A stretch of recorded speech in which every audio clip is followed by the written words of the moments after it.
Welcome back. It's Garage Report. It's time to look at some DC books. Gotham City Sirens, Unfit Orbit, issue 2 of a 5-part weekly mini from Leah Williams and Haining. Now, I really enjoyed issue 1, so I was super excited to get to issue 2, and that's what we're going to do today. I'm going to go through it page by page. I'm going to give you my thoughts. So there will be spoilers, so please read the book first if you don't want it spoiled. Like the video if you like the video, and subscribe. It really, really helps. It means I get to make more silly videos that you can downvote during your lunch hour. So everybody wins. Now, talking of winning, we start off with this amazing cover by Terry Dodson, which is always a treat, featuring Despero. Now, he's the villain that was revealed at the end of issue 1. Now, he's quite an obscure villain, and I think it fits perfectly. I mean, who else would you get to fight? Harley Quinn, Catwoman, and Poison Ivy. So, quick backstory. Catwoman was still an artifact from this very, very exclusive UFO-themed nightclub, right? So the interior is all UFO-themed. It looks like a UFO. Guess what? It's probably a UFO, okay? Now, this artifact apparently has great power. Great power, but she's just there for the money, the paycheck. So she enlists the help of Poison Ivy and Harley Quinn. Now, they have managed to infiltrate the UFO. They've had a few scuffles with some of the people there. The nightclub is full. It's booming. The DJs are playing. The dancers are dancing. But they've got into the bowels of this nightclub, which is starting to look a little bit like a spaceship. And they found this child. Now, the child is the artifact. Yep. The artifact isn't some ancient stick, some artifacts from some Egyptian times, some scarab. No, it's this small child imprisoned in this sphere, potentially with powers. Now they're thinking, well, is this a trap? Is this really the artifact? What do we do? You know? So while they're thinking about it, using logic, Harley Quinn decides to use her mallet, and she hammers a hole, freeing the kid just in time for Despero to turn up with his crew, and they're not pleased. No. So this issue basically turns into this huge fight, and it is glorious, it is fun, and I really enjoyed every single page. Now, he has psychic powers, so he's blasting them.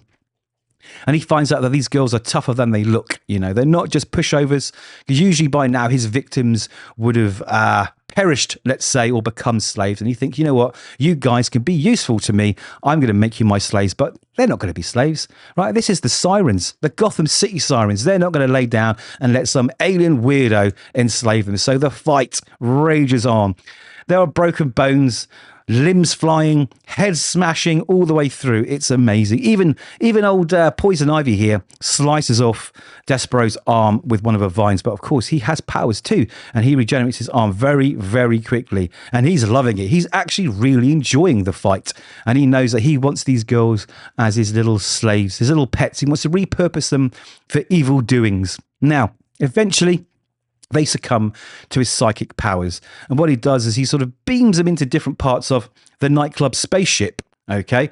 And he says they have to survive the flame of potato. So to survive, just to live, they need to get through this mystical fire of some kind, all right? But only to become his slave. So he beams them across the ship.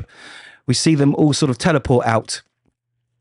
Harley ends up in some dancing sphere, and the other girls land in other parts of the ship. Now, this kid has mega powers, apparently.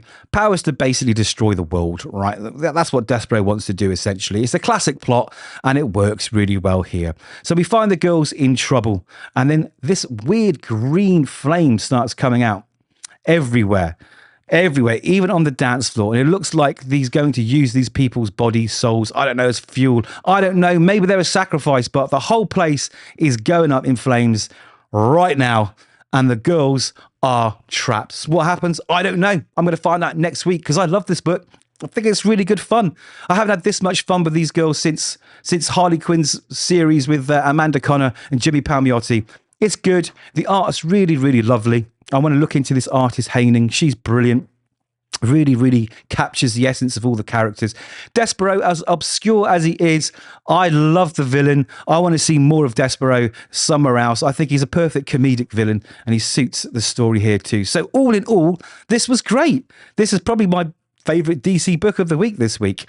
It's just nothing about it I don't like. Anyway, those are my thoughts. Please do let me know yours, and I'll catch you hopefully in the next video. So don't forget to like and subscribe.